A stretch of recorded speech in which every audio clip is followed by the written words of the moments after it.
Diz assim a palavra do Senhor. Marcos 4:35. E naquele dia, sendo já tarde, disse-lhes: passemos para o outro lado. E eles, deixando a multidão, o levaram consigo, assim como estava no barco.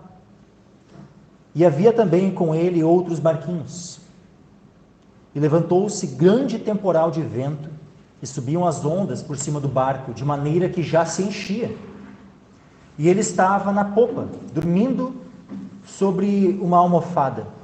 E despertaram-no, dizendo-lhe: Mestre, não se te dá que pereçamos? E ele, despertando, repreendeu o vento e disse ao mar: Cala-te, aquieta-te. E o vento se aquietou, e houve grande bonança. E disse-lhes: por que estáis tão temerosos? Como não tendes fé? E sentiram um grande temor. E diziam uns aos outros: mas quem é este, que até o vento e o mar lhe obedecem? E chegaram ao outro lado do mar, a província dos Gadarenos. E saindo ele do barco, saiu logo ao seu encontro dos sepulcros um homem com um espírito imundo, o qual tinha sua morada nos sepulcros, e nem ainda com cadeias o podia alguém prender. Porque, tendo sido muitas vezes preso com grilhões e cadeias, as cadeias foram por ele feitas em pedaços, e os grilhões em migalhas, e ninguém o podia amansar. E andava sempre, de dia e de noite, clamando pelos montes e pelos sepulcros, e ferindo-se com pedras. E quando viu Jesus ao longe, correu e adorou-o. E clamando com grande voz, disse: que tenho eu contigo, Jesus, Filho do Deus Altíssimo? Conjuro-te por Deus que não me atormentes. Porque ele dizia: sai deste homem, espírito imundo. E perguntou-lhe: qual é o teu nome? E lhe respondeu, dizendo: Legião é meu nome, porque somos muitos. E rogava-lhe muito que os não enviasse para fora daquela província. E andava ali, pastando no monte, uma grande manada de porcos. E todos aqueles demônios lhe rogaram, dizendo: manda-nos para aqueles porcos, para que entremos neles. E Jesus logo lhe o permitiu. E saindo aqueles espíritos imundos, entraram nos porcos. E a manada se precipitou por um despenhadeiro no mar. E eram quase 2.000, e afogaram-se no mar. E os que apacentavam os porcos fugiram, e o anunciaram na cidade e nos campos, e saíram a ver o que era aquilo que tinha acontecido. E foram ter com Jesus, e viram o endemoniado, que tivera a legião, assentado, vestido e em perfeito juízo, e temeram. E os que aquilo tinham visto, contaram-lhes o que acontecera ao endemoniado e acerca dos porcos, e começaram a rogar-lhe que saísse dos seus termos. E entrando ele no barco, rogava-lhe o que for endemoniado, que o deixasse estar com ele. Jesus, porém, não lhe o permitiu, mas disse-lhe: vai para a tua casa, para os teus, e anuncia-lhes quão grandes coisas o Senhor te fez, e como teve misericórdia de ti. E ele foi, e começou a anunciar em Decápolis quão grandes coisas Jesus lhe fizera, e todos se maravilharam. Amém. Até aqui. Podem se assentar, meus irmãos.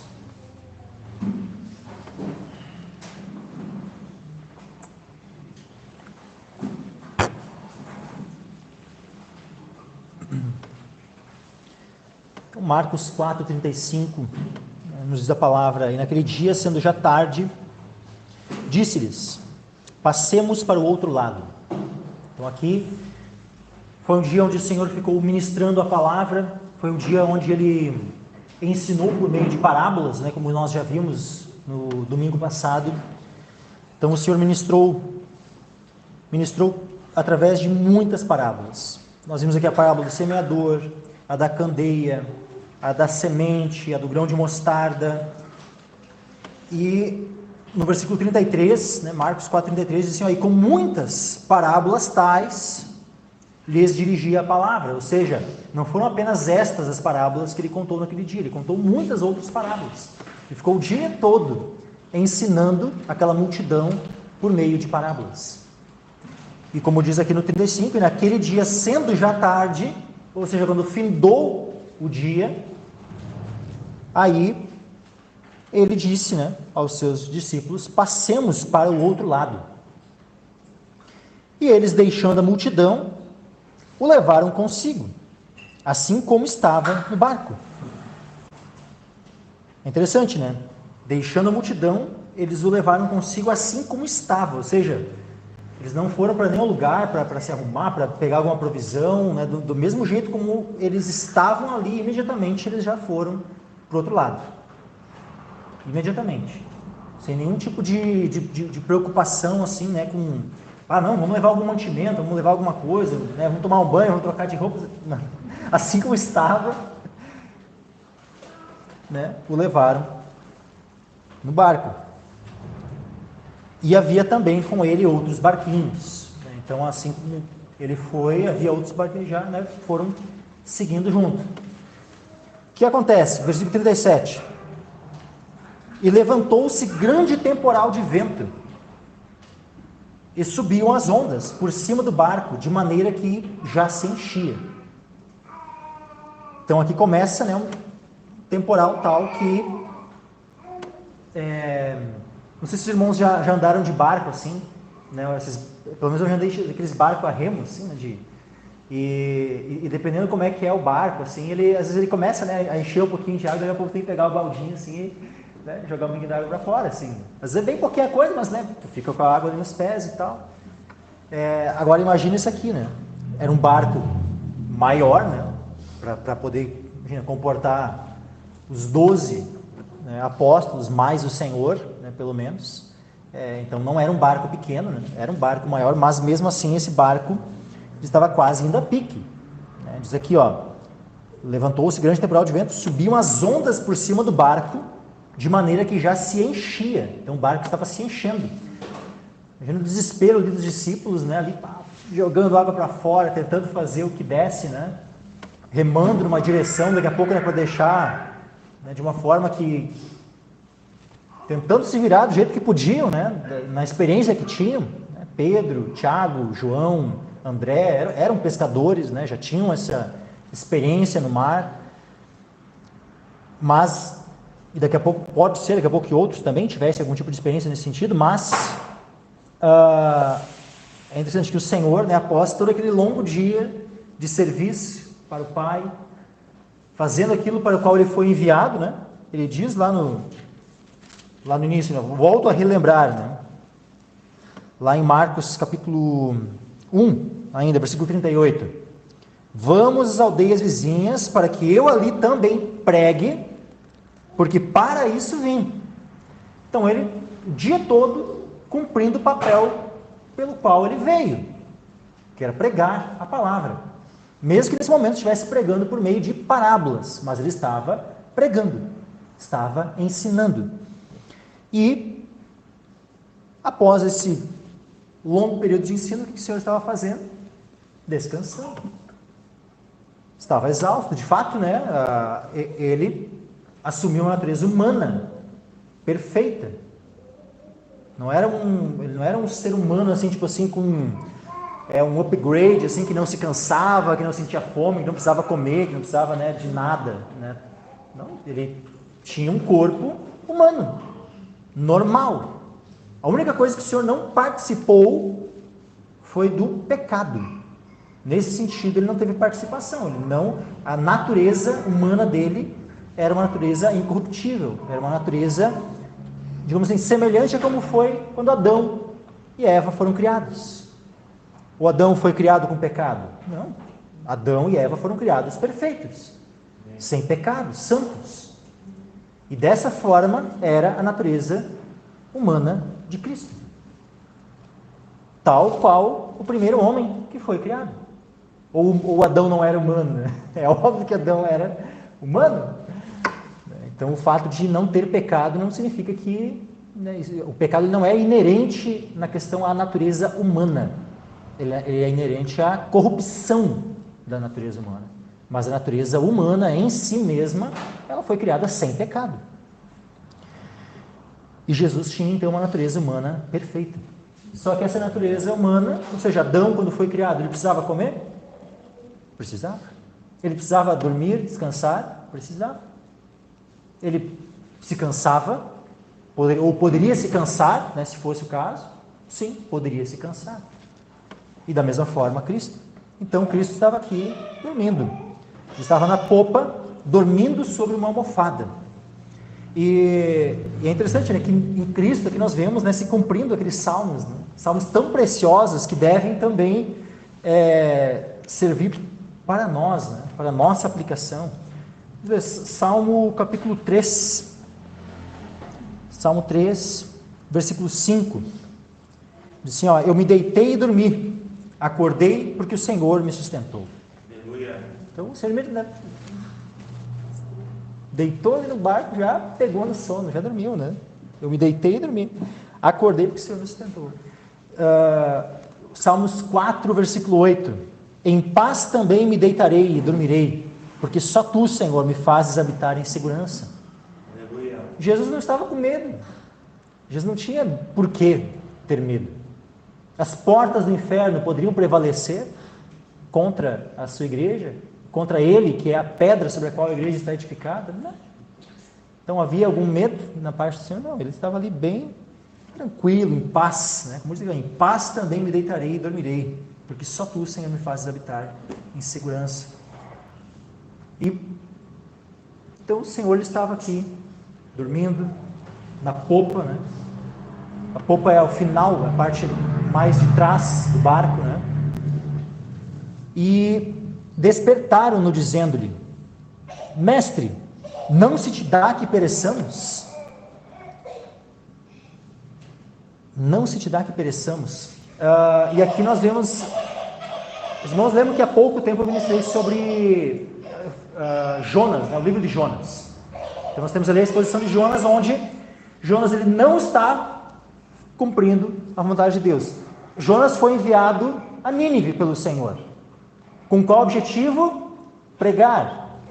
Olha que coisa semelhante, né? Só que diferente de Jesus, que estava cumprindo o propósito para o qual ele foi enviado, pregar a palavra do Senhor, Jonas, ele não quis obedecer, ele não quis ir para o local onde Deus havia designado que ele fosse e cumprir aquilo, o propósito para o qual Deus havia estabelecido para ele. Então ele resolveu entrar no navio e fugir, ir para Tarsis. Quando ele entra no navio, quando o navio já partiu, o Senhor envia um vento, né, uma tempestade furiosa. Começa, isso aqui o que Jonas fez? Ele, quando ele entrou no navio, ele entrou lá para dentro, para o interior do navio e estava num profundo sono. Os dois, tanto Cristo aqui num profundo sono, porque bota sono profundo, hein?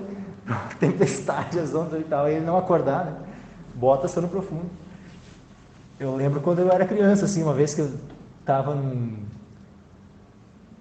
dormindo na beliche, né? Na parte de cima da beliche, assim, e aí eu rolei para o lado e caí da beliche. Aí eu dei uma acordadinha na hora, assim, e tal, quando veio, apaguei de novo e dormi no chão. Então, assim, né? E eu já ouvi de outros que aconteceu isso também. Não sou o único. Então, assim, né? Tem algumas vezes que se tem um sono profundo, né? E aí, só que Jonas, né, quando ele foi acordado pelo capitão do navio. Jonas, né? O capitão lá chegando, o que está fazendo aí, dorminhoco? Clama ao teu Deus, né? Pode ser que ele nos ouça, né? E nós não vamos a perecer. E só que aqui os discípulos, né? Despertaram-no dizendo, mestre, não se te dá que pereçamos.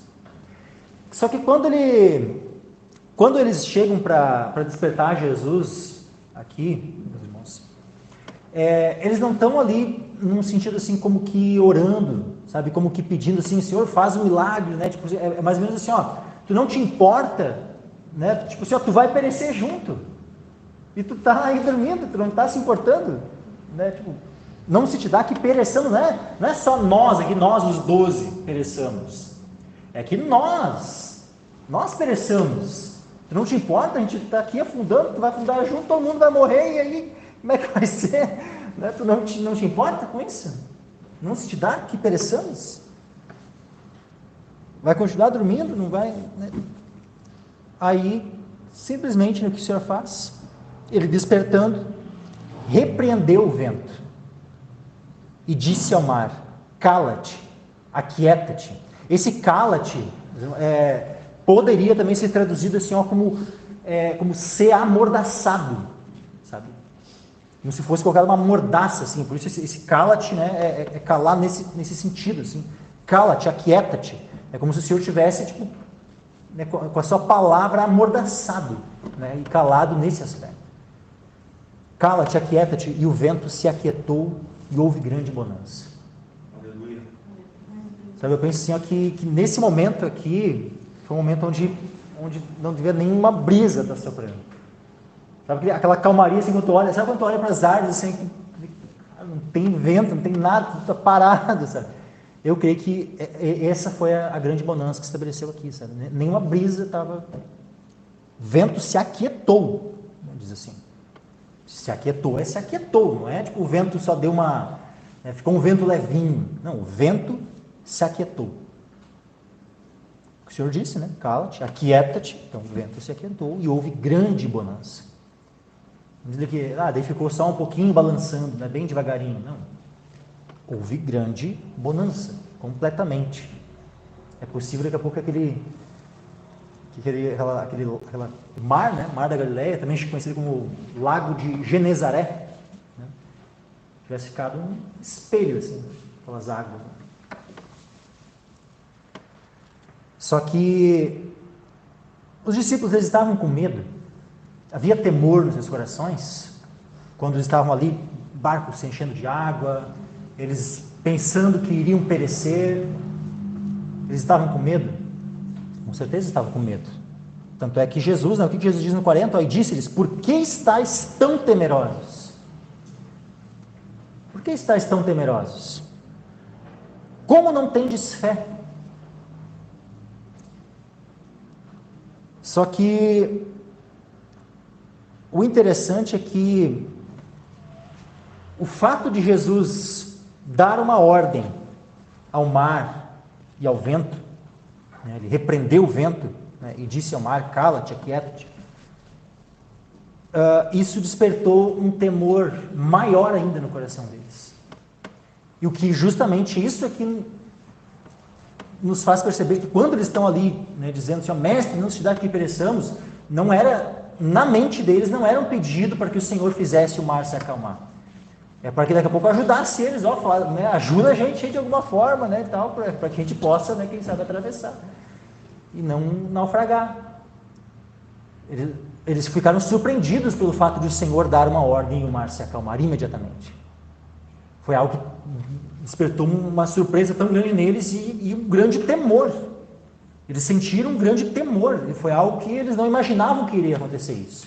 Que simplesmente o Senhor iria falar, né, dar uma ordem ao vento, ao mar, e imediatamente seria obedecido. Sentiram um grande temor. E diziam uns aos outros: mas quem é este que até o vento e o mar lhe obedecem? Olha que pergunta, né? A surpresa que há no coração deles. Porque até então, eles viram o Senhor fazendo muitas coisas. Curaram, ele curou pessoas, curou muitas pessoas, expulsou demônios. Sabe? Já havia feito vários milagres. Mas muitas vezes, né? A pessoa, né, ela crê que Deus pode fazer até aqui, mas aqui, às vezes nem se passa, né, na mente que Deus poderia fazer algo além, algo. E outros, será que até aqui eles estavam entendendo, né, plenamente a natureza daquele mestre a qual eles estavam seguindo? Será que eles já tinham consciência, né, de que Jesus não era simplesmente, né, como um profeta, né, tipo Elias, Eliseu, assim, né, que também operaram milagres e tal? Será que todos eles estavam cientes, né, de que aquele que estava diante deles era o próprio Deus manifesto na carne? Pode ser que nem todos eles tinham essa consciência. Tanto é que se perguntam aqui, né? Mas quem é este que até o vento e o mar lhe obedecem? Se eles tivessem plenamente a consciência, nesse momento aqui, de que Jesus era Deus manifesto na carne, não haveria nem por que eles fizerem esse questionamento. Óbvio, né? Imagina, ele que está conosco aqui, o nosso mestre, ele é o Criador dos céus e da terra. Que dificuldade há para ele de dar uma ordem, né, ao vento e ao mar e lhe obedecerem, né? Seria... Então nós vemos que para os próprios discípulos a revelação de quem é Cristo ela vai sendo gradativa, progressiva. Eles estão andando com o Senhor e na medida que eles estão andando com o Senhor, eles estão conhecendo o Senhor cada vez mais profundamente. Eles não conheceram tudo o que precisava conhecer sobre Cristo já de pronto. Não é lá na última ceia, onde eles estão pedindo, né? Senhor, mostra-nos o Pai. E aí, né, o Senhor, né? Filipe estão há tanto tempo conosco que não viram ainda. Então a gente vai vendo. E outra, Jesus ainda fala naquele momento, lá na última ceia, né? Que havia muitas outras coisas ainda para revelar a eles, para falar a eles, mas que eles ainda não podiam suportar. E é o que nós vemos, né? Nas cartas ali, nas epístolas, nós vemos muitas doutrinas, né? Além, né? Que vão desenvolvendo, que vão, né, tornando cada vez mais profundo, né, o entendimento, né, da revelação do Evangelho, daquilo que Deus quer, né, que nós conheçamos. Quem é esse que até o vento e o mar lhe obedecem? Esse é o Deus manifesto na carne. Esse é o Criador dos céus e da terra. É aquele que fez tudo o que existe a partir do nada, pelo poder da sua palavra. Ele disse e as coisas foram feitas. Ele falou, tudo veio à existência. Então ele também, ele também pelo poder da sua palavra, ele mantém todas as coisas. Nós vemos em Hebreus, olha que coisa tremenda isso, meus irmãos. Hebreus capítulo 1.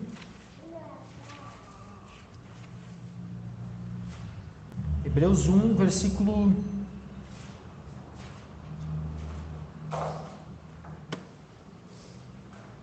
2 e 3. Versículo 1, 2 e 3. Tá? Diz assim, ó, Hebreus 1, versículo 1, 2 e 3. Havendo Deus antigamente falado muitas vezes e de muitas maneiras aos pais pelos profetas, a nós falou-nos nesses últimos dias pelo Filho, a quem constituiu herdeiro de tudo, por quem fez também o mundo, o qual, sendo o resplendor da sua glória e a expressa imagem da sua pessoa, e sustentando todas as coisas pela palavra do seu poder, havendo feito por si mesmo a purificação dos nossos pecados, assentou-se à destra da majestade nas alturas. Então veja que está resumindo, né, a obra de Cristo. Ele veio, justamente o principal propósito foi morrer por nós, e como diz aqui, né, havendo feito por si mesmo a purificação dos nossos pecados, ele ressuscita e depois ele sobe aos céus e se assenta à destra da majestade nas alturas. Só que antes, o que é dito a respeito dele? Que ele é a expressa imagem da sua pessoa. Ou seja, de Deus. E o que mais é dito a respeito de Cristo aqui? Sustentando todas as coisas pela palavra do seu poder. Então ele tanto criou todas as coisas, como ele sustenta todas as coisas pela palavra do seu poder. Se ele criou tudo e se ele sustenta tudo, tudo veio à existência e tudo continua a existir pela palavra do seu poder, ele não teria o poder de dar a ordem e mudar qualquer circunstância, evento, né?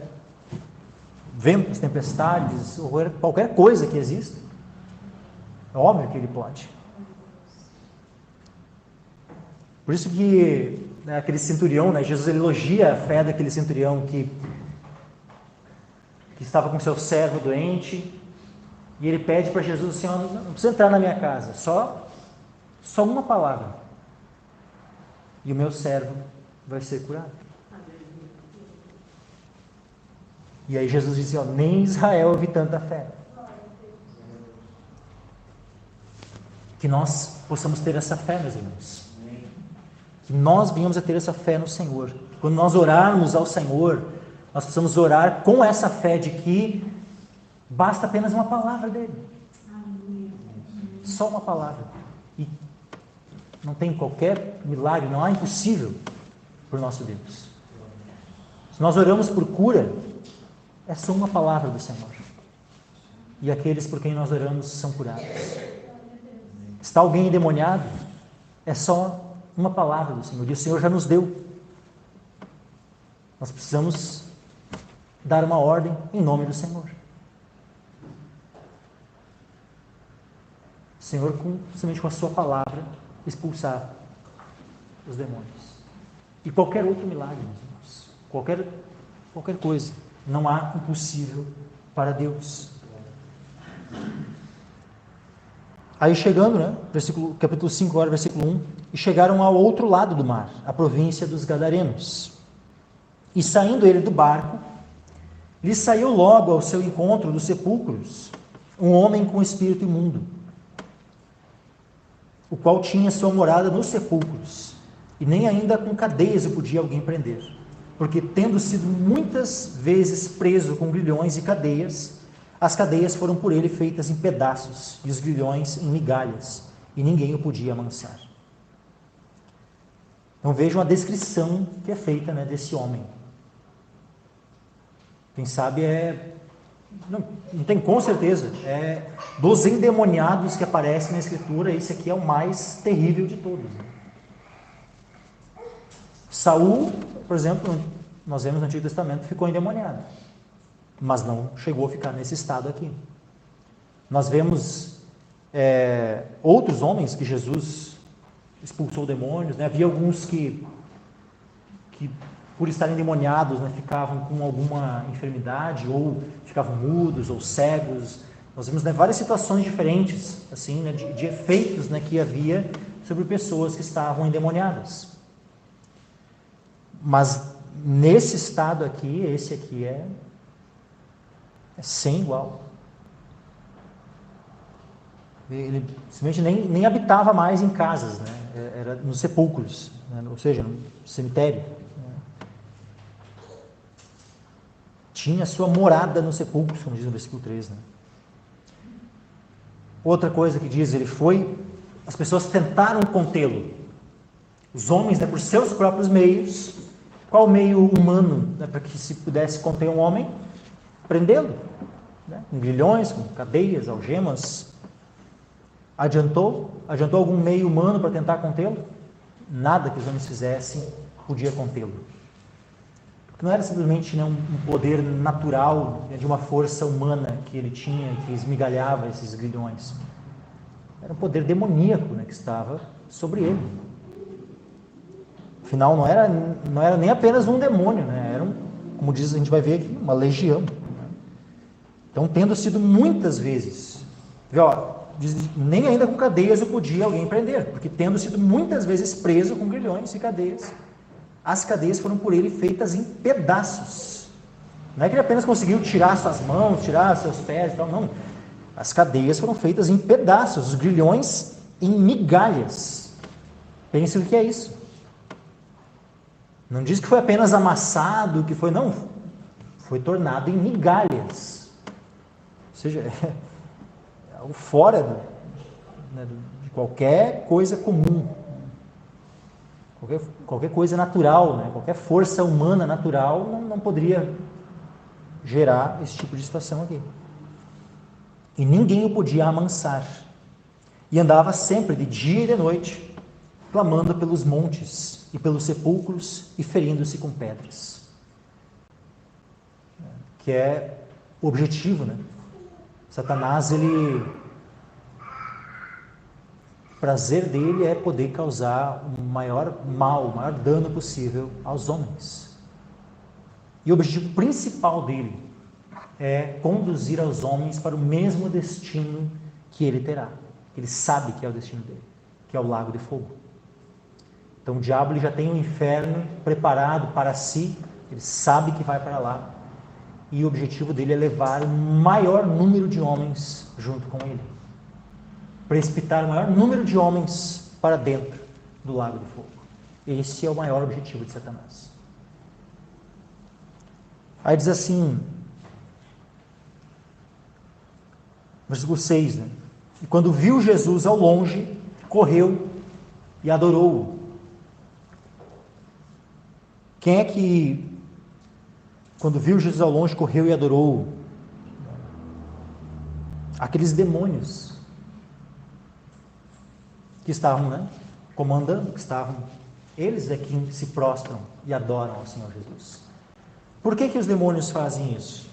Porque nós vemos aqui em Tiago, novamente, né, eu já li essa passagem outro dia, em uma das exposições, mas Tiago, capítulo 2, versículo 19, diz assim, ó, tu crês que há um só Deus? Fazes bem. Também os demônios o creem e estremecem. Os demônios estremecem na presença de Deus. Então, quando eles estão ali diante, né, do Deus manifesto na carne, eles estremecem, eles chegam diante de Jesus, correm, eles sabiam que não tinha como correr dele, então eles correm para ele, né? Quando viu Jesus ao longe, correu e adorou-o, né? E o que ele fez? Ó, clamando com grande voz, disse, que tenho eu contigo, Jesus, Filho do Deus Altíssimo? Conjuro-te por Deus que não me atormentes. É interessante que os discípulos ficaram se questionando, né? Quem é este que até o vento e o mar lhe obedecem? Mas os demônios já conheciam quem era. Os demônios aqui, ó, o que eles falam, né? Que tenho eu contigo? Jesus, Filho do Deus Altíssimo. E é interessante que é a primeira vez que Jesus... Porque todas as outras vezes que os demônios já tinham falado isso outras vezes. Quantas vezes nós vemos ali, né, os demônios falando, inclusive falando isso, né, que Jesus era o Filho de Deus. E Jesus imediatamente dizia, cala-te, cala-te. Silenciava eles, de pronto. Todas as vezes anteriores, né, que houveram expulsões de demônios, que os demônios falavam, diziam que ele era o Filho de Deus e tal, ele imediatamente mandava que eles se calassem. Aqui é a única vez que nós vemos Jesus não ordenando imediatamente que aquele demônio se calasse. E é a primeira e última, porque nós não vamos ver mais nenhuma outra vez Jesus tendo algum tipo de diálogo, né, com alguém endemoniado. E é daqui que alguns, né, já comentei que alguns pastores aí, especialmente, né, de linha neopentecostal, pode até acontecer em outros, né, mas normalmente essas igrejas neopentecostais, né, universal, mundial, tal, né, ficam usando esses artifícios assim de ficar entrevistando, né, pessoas endemoniadas. Provavelmente, né, o único texto que eles poderiam querer, né, ter alguma base para dizer que poderiam falar com um demônio seria esse texto aqui. Só que será que esse texto aqui, meus irmãos, dá base para isso? Então que a gente pode ficar entrevistando, falando com o diabo, né, que está ali? De modo algum, meus irmãos. Foi a única, vejam, qual era o padrão? Qual era a forma comum e o padrão que Jesus tinha ao lidar com pessoas endemoniadas? Era deixar os demônios falarem? Não. Era fazer o demônio se calar e mandar embora. Ponto. É simplesmente isso. E aí, isso é o que nós devemos fazer. Por que nessa única vez, essa única exceção, Jesus fala, né? Jesus aqui, ó. Primeiro, deixa eu voltar, ó. Que tenho eu contigo, Jesus, Filho do Deus Altíssimo? Conjuro-te por Deus que não me atormentes. Por que isso? Por que eles falam dessa forma? Porque diz que no versículo 8, porque ele dizia, sai deste homem espírito imundo. Aí o versículo 9, aí nós vemos Jesus falando e perguntou-lhe, qual é o teu nome? Ele respondeu dizendo, Legião é meu nome, porque somos muitos. Então vejam que aqui havia um propósito em Jesus ter um breve diálogo com esse homem endemoniado, que era ensinar algo. Veja quão instrutivo é essa passagem, no que tange a nós sabermos, por exemplo, né, que uma pessoa pode ficar endemoniada não apenas de um demônio, mas inclusive de uma legião de demônios. Nós poderíamos ter esse conhecimento se não houvesse tido esse diálogo aqui? Não, porque não há nenhum outro registro na Escritura de de alguém possesso de uma legião de demônios. Só essa vez. E eu não estou dizendo que nunca ocorreu antes ou depois dessa situação aqui, que alguém ficasse endemoniado com uma legião de demônios. Não estou dizendo que esse foi o único caso que aconteceu. Esse que foi o único caso registrado. E foi registrado para o quê? Para o nosso ensino. Porque tudo o que dantes foi escrito, para o nosso ensino foi escrito. Então esse foi o único motivo, meus irmãos, é nós aprendermos, foi algo didático, o fato de Jesus ter esse breve diálogo aqui com esse homem endemoniado. E somente isso, e por isso que nós vamos ver só aqui e depois nunca mais. A gente não vai ver outra vez Jesus tendo algum tipo de conversa, alguma coisa, não.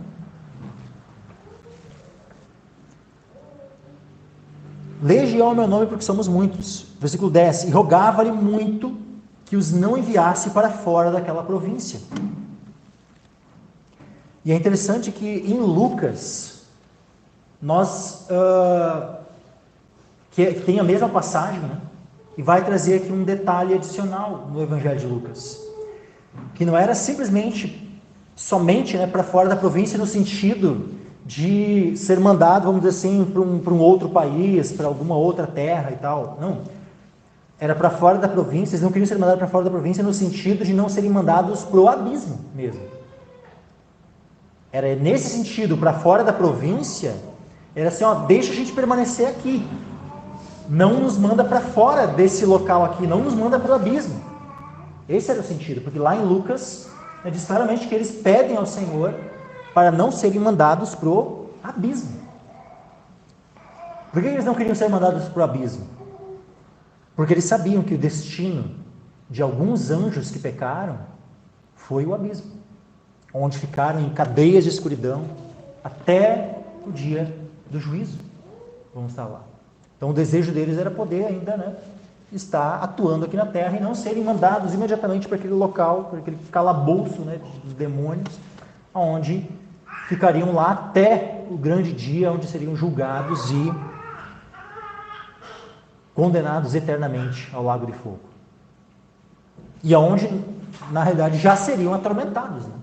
Por isso que eles pedem, né? Não, quando eles dizem assim, ó, conjuro-te por Deus que não me atormentes, aqui também já está implícito essa questão, né, de não serem mandados para o abismo, onde seria um local de tormento para eles. Vamos ver aqui algumas passagens. Judas, carta de Judas só tem um capítulo. Versículo 6 de Judas diz assim, ó, e aos anjos que não guardaram o seu principado, mas deixaram a sua própria habitação, reservou na escuridão e em prisões eternas, até ao juízo daquele grande dia. Agora voltando um pouquinho, 2 Pedro, capítulo 2, versículo 4, 2 Pedro 2, 4. Porque se Deus não poupou aos anjos que pecaram, mas havendo-os lançado no inferno, os entregou às cadeias da escuridão, ficando reservados para o juízo. Então, o que nós vemos aqui? Os anjos estão reservados para o juízo, em cadeias de escuridão, lançados no inferno. E aqui a palavra para inferno, ela é diferente de outras palavras que é traduzida para inferno. Porque nós temos normalmente, né, a palavra Gehenna, que ela arremete para o sentido do quê? Do lago de fogo. Nós temos a palavra Hades, que ela aponta, né, para esse local de tormento onde atualmente os ímpios são enviados. Ou seja, o inferno no sentido, né, para onde os ímpios vão hoje. Então, hoje um ímpio ele vai para onde? Vai para o Hades. Então, nesse sentido, nós podemos dizer que o ímpio vai para o inferno, no sentido de ir para o Hades. O lago de fogo é a Gehenna, que é o destino eterno, é o inferno no sentido, né, de condenação eterna. Só que quando diz aqui, ó, mas havendo-os lançado no inferno, aqui no grego, é a única vez que a palavra inferno é a tradução de uma terceira palavra, que é a palavra tártaro. Essa palavra aqui, ela aponta para o abismo. Era aquele local onde os demônios não queriam ir. E aí, lá em Lucas, capítulo 8,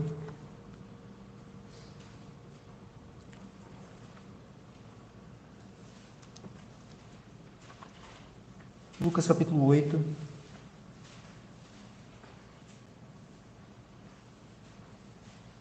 versículo 30 e 31, diz assim, perguntou-lhe Jesus dizendo, qual é o teu nome? E ele disse, Legião, porque tinham entrado nele muitos demônios, e rogavam-lhe que os não mandasse para o abismo.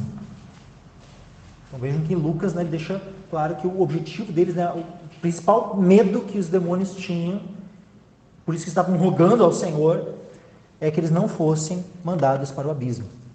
Então voltando aqui para Marcos 5, rogava-lhe muito que os não enviasse para fora daquela província, ou seja, para o abismo. E andava ali pastando no monte uma grande manada de porcos. E todos aqueles demônios lhe rogaram, dizendo, manda-nos para aqueles porcos, para que entremos neles. E Jesus logo lhe o permitiu. E saindo aqueles espíritos imundos, entraram nos porcos, e a manada se precipitou por um despenhadeiro no mar. E eram quase 2.000, e afogaram-se no mar. Isso aqui, meus irmãos, não é um indício exato de qual era o número de demônios que havia dentro daquele homem. Porque a manada era de quase 2.000. Uma legião, se fosse, digamos assim, uma legião romana, ela era composta por até 6.000 soldados. Isso não significa que necessariamente eram exatamente 6.000 demônios. Poderia ser 2.000? Poderia. Poderia ser 4? Poderia ser 6.000 demônios? Poderia. Mas a questão é que haviam muitos, haviam milhares de demônios naquele homem. E o que nós vemos também que as regras, as leis em relação ao mundo espiritual, elas são diferentes dessas leis naturais do mundo físico, material. Não são as mesmas, não dá para fazer a mesma comparação. Porque no mundo material, dois objetos, não podem ocupar o mesmo espaço. É impossível. Tanto não pode estar em 2 lugares ao mesmo tempo, como também não podem 2 objetos ocuparem o mesmo espaço. Agora, isso vale para o mundo físico, para o mundo material. O mundo espiritual, as leis são diferentes. Continuando aqui. Versículo 12, Todos aqueles demônios lhe rogaram. Vejam que aqui há um rogo. Nós vamos ver pelo menos 3 rogos aqui. O primeiro rogo que nós vemos aqui é o rogo dos demônios. Os demônios rogando ao Senhor. O rogo nós já vimos que é uma espécie de oração. Uma espécie de oração, e é uma oração humilde, é uma oração daquele que está se humilhando. Não é a oração daquele que está colocando Deus contra a parede, que está exigindo de Deus, que está achando que tem o direito. Não, o rogo é de alguém que está humilhado, que sabe que está completamente dependente da vontade daquele a quem ele está rogando.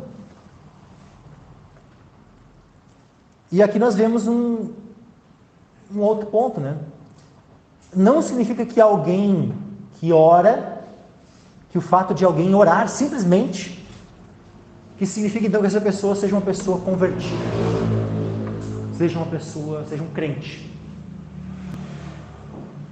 Uma pessoa pode orar, alguém pode orar e não necessariamente ser um crente salvo, nascido de novo. Porque se até mesmo demônios rogaram ao Senhor, será que pessoas ímpias também não podem rogar ao Senhor? Não podem orar? Podem. Então, o simples fato de alguém orar simplesmente não é uma prova cabal de que essa pessoa nasceu de novo. Alguém pode orar, alguém pode rogar ao Senhor, pode orar ainda de maneira humilde, se humilhando diante de Deus. E mesmo assim, isso não ser uma prova final de que essa pessoa de fato tenha tido uma experiência de conversão. É óbvio que todo crente nascido de novo, ele vai rogar ao Senhor. Ele vai orar ao Senhor com humildade, ele vai se humilhar debaixo da mão de Deus. Todo crente vai agir dessa forma. Mas entendo que só isso, se formos olhar só para isso, isso por si só não é uma prova de que alguém nasceu de novo. Nós precisamos de mais. O novo nascimento, ele não está restrito, né, apenas a pessoa fazer uma oração.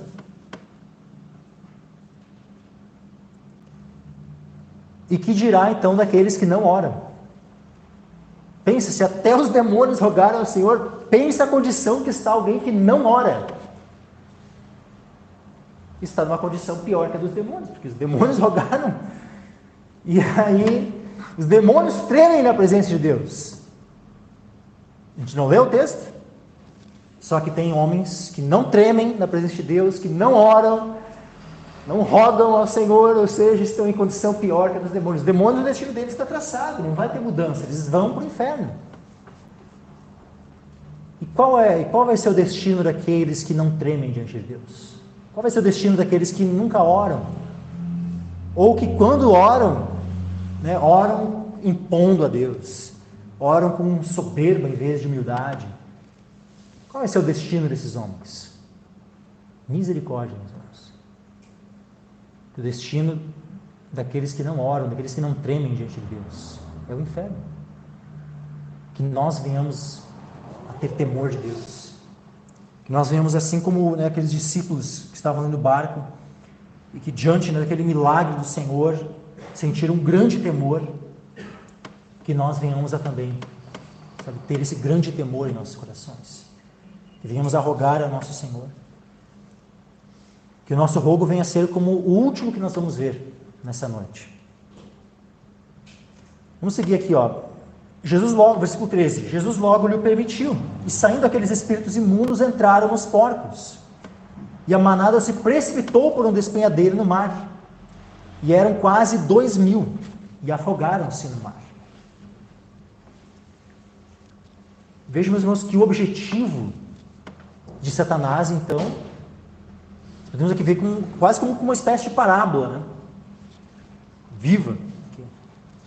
Porque assim como esses demônios precipitaram os porcos naquele lago de Genezaré, o objetivo dos demônios é fazer com que os homens sejam precipitados no lago de fogo. O objetivo deles é que as multidões de homens sejam precipitados no lago de fogo. Esse é o objetivo de Satanás. Esse é o objetivo máximo que ele tem. É fazer com que a obra-prima da criação de Deus, aquele que quando Deus criou, né, o homem e a mulher, ele diz, é muito bom. Tudo ele ia fazendo, né? E viu que era bom, e viu que era bom, e viu que era bom. Quando ele criou o homem e a mulher, Deus viu que era muito bom. Tanto é que quando o homem cai, sabe, algo tão tremendo isso, né? Deus, ele amou o homem. E ele entrega o seu filho para resgatar esse homem do pecado, né, das trevas, do lamaçal, da perdição. Enviou seu filho para vir aqui, nascer como homem, assumir a nossa natureza, morrer por nós, ser sepultado, ressuscitar ao terceiro dia, para que nós pudéssemos ter a oportunidade de, pela fé nele, sermos salvos. Não irmos para esse lago de fogo, que é o destino de todos os pecadores, a não ser daqueles que se arrependem, a não ser daqueles que creem nesse plano de salvação que Deus estabeleceu. E aí, a manada se precipitou por um despenhadeiro no mar. Eram quase 2.000 e afogaram-se no mar. E os que apacentavam os porcos fugiram e o anunciaram na cidade e nos campos e saíram a ver o que era aquilo que tinha acontecido. Então aqueles homens que estavam cuidando dos porcos foram, né, anunciaram tudo o que tinha acontecido, e aí os curiosos vêm. Aí começou a se reunir uma multidão de curiosos, né, para ver o que tinha acontecido. Né? E foram ter com Jesus e viram o endemoniado. Pense, aquelas pessoas conheciam aquele homem. É possível que muitos dos que estivessem ali agora tivessem sido, né, tentados, tipo assim, ó, quando diz ali ó, que tentaram prender ele com grilhões, com cadeias e tal. Pode ser que alguns dos que estivessem ali fossem até mesmo homens que chegaram lá e um dia tentaram botar uma cadeia naquele homem. Ou pelo menos souberam, né? Sabiam da condição dele, sabiam o que tinha acontecido com ele. Como é que era, quanto tempo, né? Muito tempo já que ele estava naquela condição. Muitos daqueles homens, quem sabe, tinham medo. Tinham medo daquele homem endemoniado. Só que, assim como quando os discípulos temeram a tempestade, e aquele medo da tempestade foi substituído por um temor maior por Cristo, porque imagina, uma coisa é tu temer a tempestade. Agora, pensa aquele que consegue dominar a tempestade. Tu vai temer mais o que? A tempestade ou aquele que tem domínio sobre a tempestade? E aí pensa, eles podiam, quem sabe, até temer esse homem endemoniado. Um homem, né, que tinha tanta força que podia esmiuçar grilhões, cadeias.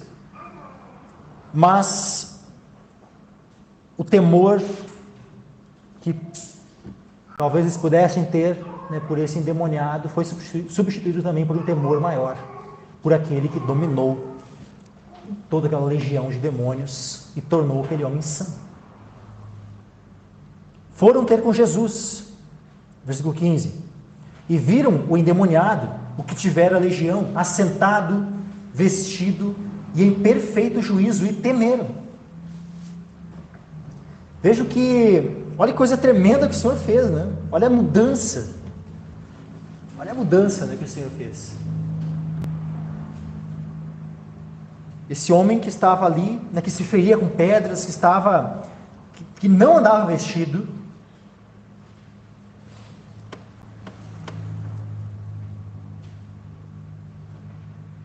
agora a sua nudez foi coberta, estava vestido, estava sentado e em perfeito juízo. Isso é o que Deus faz. Nós, quando não cremos no Senhor, nós apropriadamente podemos ser chamados de loucos, aqueles que não creem no Senhor. Provérbios não vai usar essa nomenclatura, né? Tem o sábio e tem o louco. Sábio e louco. Quem é o sábio, conforme o padrão da Escritura? O sábio não é aquele que tem um diploma lá em Harvard, não é o cara que tem mestrado, doutorado, né, que estudou um monte. Esse não é o sábio no padrão de Deus. O princípio da sabedoria é o temor de Deus. Então o sábio é aquele que teme a Deus. E no outro lado nós temos o louco. Quem é o louco, conforme o padrão da Escritura? O louco é aquele que escarnece de Deus, é aquele que escarnece da palavra, que aos olhos do mundo é um cara são, é um cara, né, que ele está ali, né, egoísta, ele se preocupa consigo mesmo, com as suas coisas, com as coisas terrenas, com as coisas dessa vida, né, não quer saber, né, de obedecer a Deus, ele quer saber dos seus prazeres. E o que a Bíblia vai... Ou, vamos lá, Jesus mesmo, né, ele conta uma parábola sobre um homem que ele tinha suas plantações, um celeiro, e aí ele resolve, em determinado momento, né, desfazer, né, destruir os celeiros que ele tinha, construir outros maiores. Aí ele ajunta, né, toda a sua colheita e tal, né, e aí ele, olha, ele começa a se congratular consigo mesmo, né, só tenho, né, agora aqui, provisão e tal, para muitos anos. Agora eu posso aproveitar a vida, né? E aí o que é dito para ele? Louco, esta noite pedirão a tua alma. E o que tens preparado? Para quem será? Fica meio ambíguo ali, né? O que tens preparado, tipo assim, tu tem te preparado, né? A tua alma, para quem vai ser a tua alma? Ou também, né? Os bens, né? Ou seja, aquilo que tu tem te esforçado para preparar, né? Os teus bens aí, teus celeiros, né? Tuas coisas, tudo, né? Todos os teus bens. Para quem vai ser tudo isso que tu preparou, uma vez que tu vai partir hoje? Então, ele foi chamado de louco. Por quê? Porque ele estava só. Mas agora, num padrão humano, ele estava louco? Ele era alguém que precisava ir para um hospício, né, num padrão humano? Não. Mas, aos olhos de Deus, é um louco. Então, que coisa tremenda é quando os loucos, ou seja, aqueles, né, que estão focados somente nas coisas dessa vida, que não têm temor de Deus, mas aí eles ouvem o Evangelho. Ouvem a pregação da palavra de Deus. E aí a fé é despertada em seus corações e passam a temer a Deus. Creem no Senhor Jesus. E aí esses que estavam diante de Deus, como é que eram suas vestes espirituais? Desses loucos que não temiam a Deus? Estavam nus diante de Deus. Mas agora que são justificados em Cristo pela fé, estão vestidos com vestes de justiça. Eram loucos aos olhos de Deus, mas agora temem ao Senhor, agora são sábios. Cristo foi feito para nós em justiça e em sabedoria. Então, de maneira semelhante, sabe, esse homem, né, que antes estava ali horrivelmente endemoniado, agora ele está assentado, vestido e em perfeito juízo.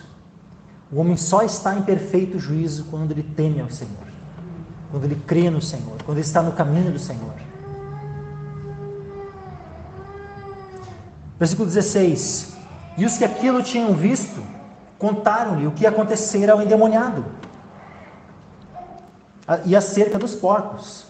Ou seja, aqueles que foram lá chamar, né, começaram a contar tudo aquilo que eles tinham visto.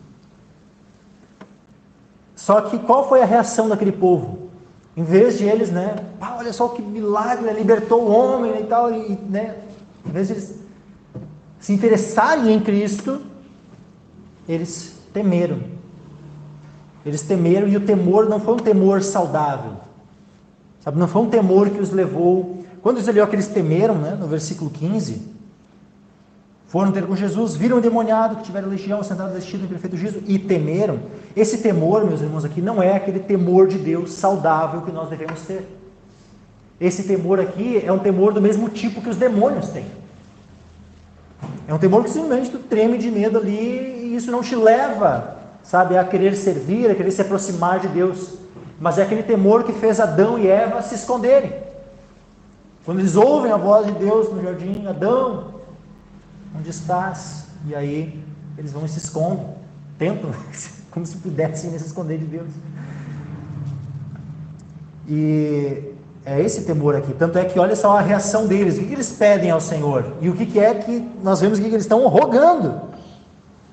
Veja, isso aqui é o segundo. Eu falei que tinham 3 rogos, né? O primeiro dos demônios, agora nós temos aqui o rogo deste povo que viu o endemoniado que agora, né, estava ali assentado, vestido e em perfeito juízo, que ouviram a história de tudo o que havia acontecido, e a reação deles no versículo 17 é: e começaram a rogar-lhe que saísse dos seus termos. Em vez de eles quererem ter um relacionamento com Cristo, eles pedem para ele se afastar. E essa é a reação de muitos. Quantos que ao ouvirem o Evangelho, em vez de quererem saber mais, em vez de querer saber, não, eu realmente preciso mudar a minha vida, eu preciso me arrepender, eu preciso buscar o Senhor, clamar ao Senhor, não, te afasta, eu não quero mais ouvir, eu não quero saber de Jesus. Quantos que a reação é se afastar, pedir para Cristo se afastar, em vez, né, de, como nós vemos lá em Apocalipse, Jesus falando, né, para aquela igreja, e para cada membro daquela igreja, lá de Laodiceia, Apocalipse capítulo 3,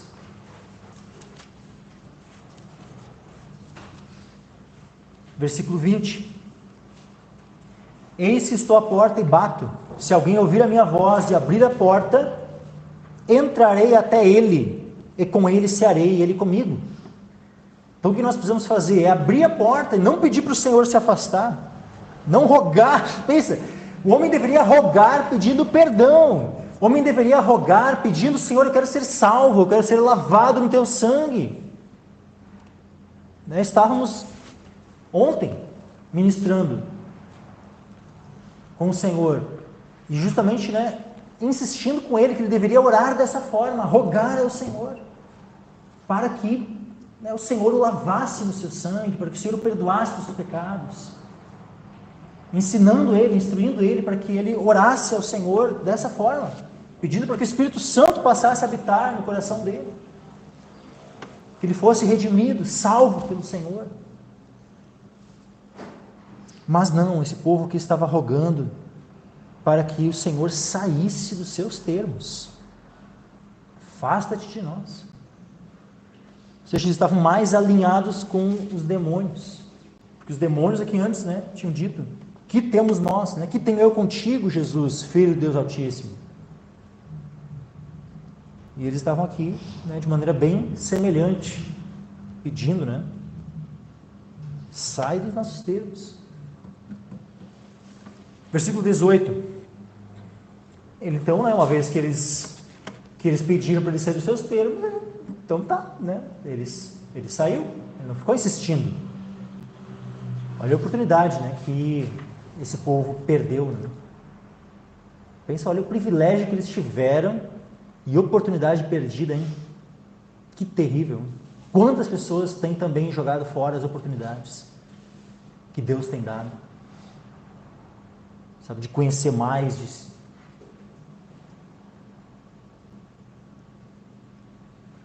serem salvas, e desprezam as oportunidades. Entrando ele no barco, rogava-lhe.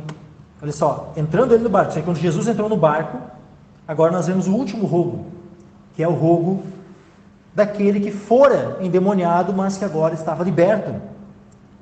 Rogava-lhe o que fora endemoniado, que o deixasse estar com ele. Ou seja, ele queria ser um discípulo do Senhor Jesus. Ele queria andar junto. Eu quero estar contigo agora. Já dava tanto tempo longe de casa, né, vivendo solitário assim. Então, tipo, para ele não faria tanta diferença assim, né? Ele, já que eu já estou tanto tempo longe, então eu já vou, né, emendar e ir contigo, né, te servir, ser teu discípulo. Rogou ao Senhor para que permitisse que ele fosse junto com ele. Só que Jesus, porém, não lhe permitiu, mas disse-lhe: vai para a tua casa, para os teus, e anuncia-lhes quão grandes coisas o Senhor te fez, e como teve misericórdia de ti. Olha que coisa tremenda, aqui nós temos o envio. Quem sabe, meus irmãos, isso aqui é o primeiro envio, porque nós vamos ver os apóstolos, Jesus já chamou os apóstolos, né, e os designou para que eles pregassem, mas nós não vemos ainda os apóstolos sendo enviados. Quando é que os apóstolos vão ser enviados? Lá em Marcos 6, versículo 7, ó.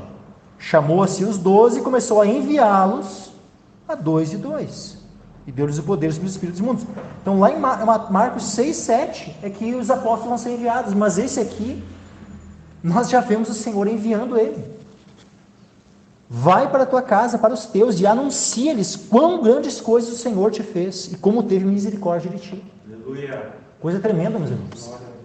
Quão grandes coisas o Senhor te fez e como teve misericórdia de ti. E é isso que cada um de nós, meus irmãos, nós somos chamados a fazer. Quando nós cremos no Senhor, quando nós deixamos a loucura e passamos a receber Cristo, e Cristo se fez para nós sabedoria de Deus. Quando nós que estávamos nus, nossos pecados todos, dos quais nós nos envergonhávamos, e tudo isso foi coberto pelo sangue de Cristo, nós somos lavados e recebemos vestes novas, né, as vestes de Cristo, da justiça de Cristo sobre nós. Assim como este homem, o Senhor também nos manda que nós anunciemos quão grandes coisas o Senhor nos fez e como teve misericórdia de nós. Nós devemos anunciar isso, meus irmãos. Que nós venhamos a sempre, sabe, darmos esse testemunho de quão grandes coisas o Senhor nos fez, de como o Senhor nos salvou do pecado, da morte, do inferno, de Satanás, da ira de Deus, Jesus Cristo, aquele que nos livra da ira vindoura. Quão grandes coisas o Senhor nos fez, quão grande foi a libertação de tudo aquilo que o Senhor nos libertou. Que venhamos anunciar quão grandes coisas o Senhor nos fez. Quão grande salvação o Senhor nos concedeu.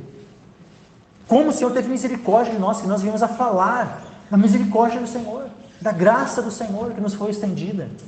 Que não venhamos ter vergonha disso, meus irmãos. Que viemos falar primeiramente para os da nossa casa. Veja, vai para a tua casa, para os teus.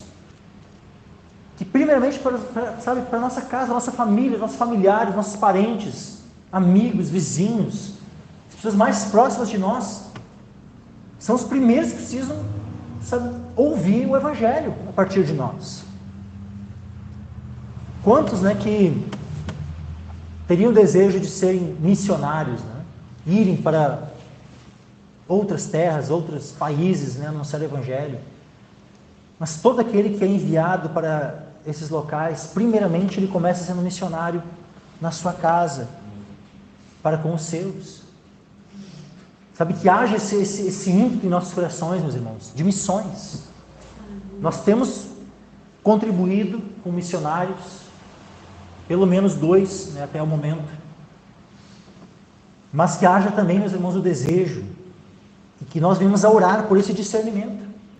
Se Deus não vai querer, daqui a pouco, assim como ele fez, com Paulo e Barnabé, separando, os dois, e enviando para a obra que ele os havia chamado, pode ser que Deus chame do nosso meio pessoas para enviar para missões. Que nós estejamos atentos à voz do Senhor, à direção do Espírito Santo. Spurgeon, ele já era mais ousado, ele já dizia assim, que nós deveríamos orar, para ver se era da vontade de Deus que nós ficássemos na nossa casa, na nossa cidade, que a princípio a gente deveria assim, a ordem é para ir, é para ir para as nações. Agora, o ficar é que deveria realmente ter um discernimento se era para ficar. Então, ver como é que, ora, que todos, e aqui eu digo assim, para todos, orem sobre isso, meus irmãos. Orem sobre a obra missionária, tanto no sentido, de orar por missionários, como também para ver, será que Deus não tem te chamado para missões? E eu não estou dizendo assim, de semana que vem tu larga tudo e vai para missões. Então, não é isso. Pode ser que daqui a 1 ano, pode ser que daqui a 2 anos, 5 anos, o tempo é do Senhor. Mas pode ser que o Senhor tenha um chamado de missões. Quantos, que já saíram para missões já depois de aposentados, sabe? A gente ouve testemunhos assim. Estava lá com 60 e tantos anos e quando vê, vai para missões, e está lá com 80 anos já, 20 anos missionário. Mas quando saiu para missões já era velho. Tem outros já que, jovens, muitas vezes nem casados, e já vão para missões. Outros, casam e vão para missões. Outras vezes, no meio, independente do tempo. O tempo é do Senhor, não é nosso. Mas que sabe que a gente possa olhar, para... E aqui a gente vê um outro aspecto também, que é algo semelhante ao que nós vemos em Paulo. Paulo, ele ficava entre 2 desejos. Ele tinha o desejo de partir e estar com Cristo, o que era bem melhor, mas também havia o desejo de ficar e produzir mais fruto junto dos irmãos. Poder edificar, poder, evangelizar, semear, regar, e haveria mais fruto. Agora, aqui tu vê, o desejo era de estar com Cristo, mas o Senhor dá uma ordem e ele obedece a ordem. Até aqui, meus irmãos, o que nós vemos? É interessante que aqui há uma virada, porque antes, todas as vezes, Jesus havia mandado que os demônios se calassem. Aqui é a única vez onde Jesus falou com um endemoniado. Todas as outras vezes, quando Jesus operava os milagres, libertava e tal, ele dizia para as pessoas se calarem, não anunciarem. Ele cura aquele leproso, não disse, não fala para ninguém. O que ele faz? Ele desobedece. Ele vai lá e anuncia, para todo mundo, que o que Jesus tinha feito. Quando Jesus disse para ele que não era para fazer, naquele momento. Mas vejam que aqui, esse homem, Jesus diz para ele, vai para a tua casa para os teus, anuncia-lhes quão grandes coisas o Senhor te fez e como teve misericórdia de ti. E esse homem, ele é obediente. Olha que bênção que é a obediência. Se o Senhor manda nós fazermos alguma coisa, é isso que nós temos que fazer. Não importa se a nossa vontade é fazer uma coisa diferente. Nós temos que fazer aquilo que o Senhor nos manda fazer. E aí é que está a bênção, aí é que está a maravilha. Porque vejam, ele foi e começou a anunciar em Decápolis quão grandes coisas Jesus lhe fizera. E todos se maravilharam. Posteriormente, a gente vai ver novamente Jesus em Decápolis. E é diferente a recepção de Cristo em Decápolis. É diferente. Com certeza, o que fez ser diferente foi justamente o envio. Jesus tem enviado esse homem. E esse homem já preparando a terra, arando a terra por meio do seu testemunho, de tudo aquilo, né, que o Senhor Jesus havia feito na vida dele. Toda essa libertação, essa salvação. Ele foi e começou a anunciar em Decápolis quão grandes coisas Jesus lhe fizera. E aqui é um ponto interessante, meus irmãos. E com isso eu vou finalizar. Olha só. Anuncia-lhes quão grandes coisas o Senhor te fez. Quando Jesus fala assim, ó, o Senhor, ele está usando esse título Senhor que remete à sua divindade. A sua divindade, meus irmãos. Tanto é que, vamos abrir lá em Lucas novamente. Lucas capítulo 8.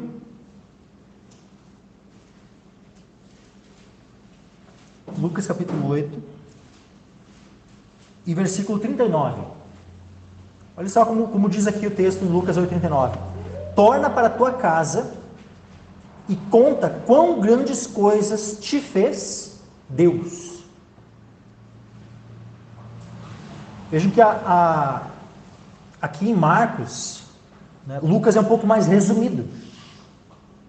Então, provavelmente a frase de Jesus deve ser algo como a frase completa, né? Que um texto vai complementar o outro. Vai para a tua casa, para os teus, anuncia-lhes quão grandes coisas o Senhor Deus te fez e como teve misericórdia de ti. É provável que a frase completa, né, porque uma tem uma porção, outra tem... Né, provável que a frase completa fosse: vai para a tua casa, para os teus, anuncia-lhes quão grandes coisas o Senhor Deus te fez e como teve misericórdia de ti. Vejam, o Senhor aqui então está apontando para a divindade, para Deus. E aí ele foi e começou a anunciar em Decápolis quão grandes coisas Deus lhe fizera, Jesus lhe fizera. Isso por quê? Porque Jesus é Deus. Jesus é o Senhor. Então, a partir daqui, nós temos mais uma vez o reconhecimento da divindade de Cristo. Porque Jesus diz para ele anunciar aquilo que o Senhor, aquilo que Deus fez a ele. E quando ele anuncia, ele não diz, não é o termo, e ele foi e anunciou quão grandes coisas Deus lhe fizera. Não, quão grandes coisas Jesus lhe fizera. E lá em Lucas é a mesma coisa. Veja que lá em Lucas, né? Torna para tua casa, conta como grandes coisas te fez Deus, e ele foi apregoando por toda a cidade quão grandes coisas Jesus lhe tinha feito. Os dois textos usam claramente, né, o que Jesus tinha feito para ele. E Jesus tinha dito aquilo que Deus tinha feito, ou seja, o que mostra que esse homem compreendeu que Jesus era Deus manifesto na carne. Todos se maravilharam. E hoje nós nos maravilhamos. Com todo esse poder do Senhor, essa misericórdia do Senhor, a graça do Senhor.